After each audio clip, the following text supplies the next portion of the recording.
नमस्कार दोस्तों, मेरा नाम नूरी फातिमा है। मैं एक छोटे से परिवार में रहती हूँ। मैंने अपने जीजा जी की नहाते हुए एक वीडियो बनाई थी। उस वीडियो के बारे में मेरे जीजा जी को नहीं पता था। उस वीडियो को रात को सोते वक्त मैं देख रही थी। जब भी मैं अपने जीजा जी के 9 इंच के हथियार को देखती तो उस वीडियो को पूरी तन्मयता से देखती थी। मैं देखते देखते पूरी तरह मन लगाकर देखती। इसके बारे में सोचती हूँ तो मेरा जिस्म कांप जाता था। मेरे अंदर एक अजीब सी बेचैनी शुरू हो जाती थी। मैं अपने आप को शांत करने की कोशिश करती, लेकिन ऐसा हो नहीं पाता था। वह बात मेरे मन से निकलती ही नहीं थी। कितनी भी कोशिश करती, मुझसे रहा नहीं जाता था कि कब मैं अपने जीजाजी के साथ फिजिकल हो जाऊं, ताकि उनके 9 इंच के हथियार को अपने अंदर ले सकूं, ताकि मैं अपनी छटपटाती जवानी का पूरी रात तक मजा ले सकूं और अपने मन को शांत कर सकूं, क्योंकि मेरी शादी में अब भी बहुत समय था। बेचैनी शांत करना भी बहुत जरूरी था, क्योंकि यह बात किसी पड़ोस के लड़कों को नहीं बता सकती थी। मोहल्ले के कई लड़के बहुत दिनों से मेरा पीछा कर रहे थे। मैंने अपने जीजा जी के उस 9 इंच को देखकर खुद को रोक नहीं पाई और जोश में आकर वह काम कर बैठी जो मुझे नहीं करना चाहिए था। कुछ दिनों बाद ऐसा हुआ कि मेरे घर में कोई नहीं था। मेरे सास ससुर किसी रिश्तेदार की शादी में गए हुए थे। घर में मैं और मेरे जीजा जी अकेले थे। मेरी कॉलेज थी, लेकिन छुट्टी नहीं मिल रही थी क्योंकि मेरे पेपर चल रहे थे। मैं सोच रही थी कि मैं और जीजा जी आज पूरा मजा लें। उस दिन पेपर देकर मैं जल्दी घर वापस आ गई, लेकिन जीजा जी को भी दुकान पर बहुत काम था, इसलिए वे घर पर ही रुक गए। अब हम दोनों साली जीजा घर पर अकेले थे। जीजा जी की एक गर्लफ्रेंड थी जिसका नाम गजाला परवीन था। जीजा जी ने गजाला को बताया था कि घर वाले सब जा चुके हैं, सास ससुर घर पर नहीं हैं। तुम अपने घर बता दो कि आज पार्टी में जा रही हो और शाम होते ही मेरे घर आ जाओ। गजाला। मैं उसी समय अपनी सहेली के पास उसके घर चली गई थी, क्योंकि मैंने जो वीडियो बनाया था उसमें जीजा जी के 9 इंच को देखकर मेरे मन में बेचैनी हो रही थी। मेरी कोई बॉयफ्रेंड भी नहीं था। मैंने अपनी सहेली गीत से इस बारे में बात की कि मेरे मन में बेचैनी हो रही है। उसने कहा, अब तो शाम हो चुकी है, तुम आज रात यहीं रुक जाओ, कल सुबह मैं कुछ करूँगी।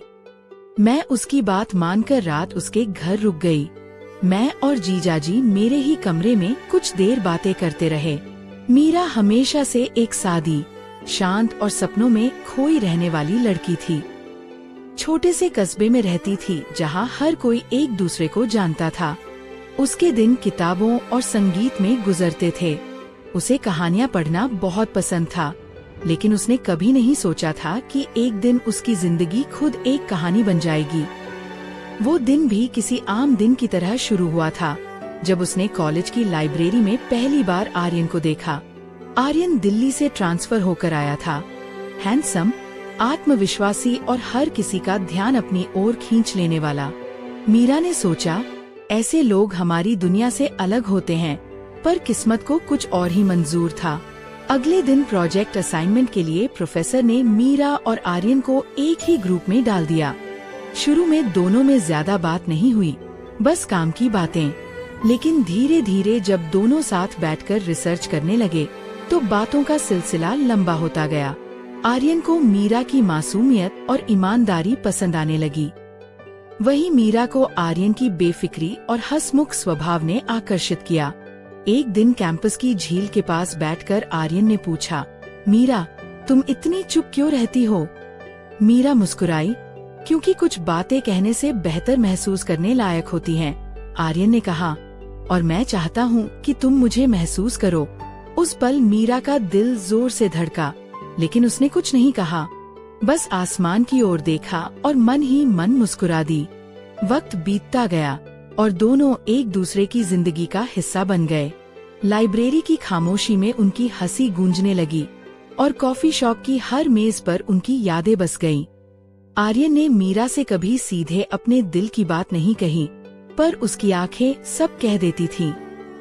मीरा भी सब समझती थी, मगर डरती थी।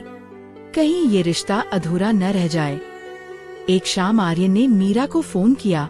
मुझे तुमसे कुछ कहना है, कल शाम झील के पास मिलो। मीरा का दिल धड़क उठा। पूरी रात नींद नहीं आई। अगले दिन वो तैयार होकर झील के पास पहुंची।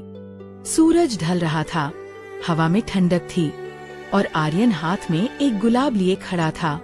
मीरा, मुझे नहीं पता तुम्हें कैसा लगेगा, पर मैं तुम्हें बहुत पसंद करता हूँ, उसने कहा। मीरा की आंखों में आंसू आ गए। उसने धीरे से कहा, मैं भी। वो पल जादुई था। दो दिलों की धड़कनों ने पहली बार एक साथ लय बनाई। इसके बाद उनकी दुनिया बदल गई। हर दिन एक नई मुस्कान, हर पल एक नई कहानी। लेकिन जैसे हर कहानी में मोड़ आता है, वैसे ही उनकी जिंदगी में भी आया। आर्यन को विदेश में एक बड़ी कंपनी से जॉब ऑफर मिला। मीरा खुश थी, लेकिन डर भी था। उसने कहा, जाओ, अपने सपनों को जी लो। आर्यन ने वादा किया, मैं लौटूंगा, बस 1 साल। लेकिन जिंदगी इतनी आसान नहीं होती। महीनों तक कॉल, मैसेज सब चलता रहा, पर फिर धीरे धीरे दूरियां बढ़ने लगी। आर्यन का काम बढ़ गया और मीरा बस इंतजार करती रही। उसे याद था वो हर शाम जब दोनों झील के किनारे बैठते थे, वो उसी जगह रोज जाती और हवा से बातें करती, जैसे आर्यन वहीं कहीं आसपास हो। एक दिन खबर आई कि आर्यन की कंपनी ने उसे स्थायी रूप से वहीं रहने का प्रस्ताव दिया है। आर्यन उलझ गया, सपने या प्यार? मीरा ने उसे कॉल किया और कहा, आर्यन, अगर तुम्हारे सपनों में मैं नहीं हूँ तो मत लौटना। आर्यन चुप रहा। दोनों ने अलविदा नहीं कहा, बस एक सन्नाटा रह गया।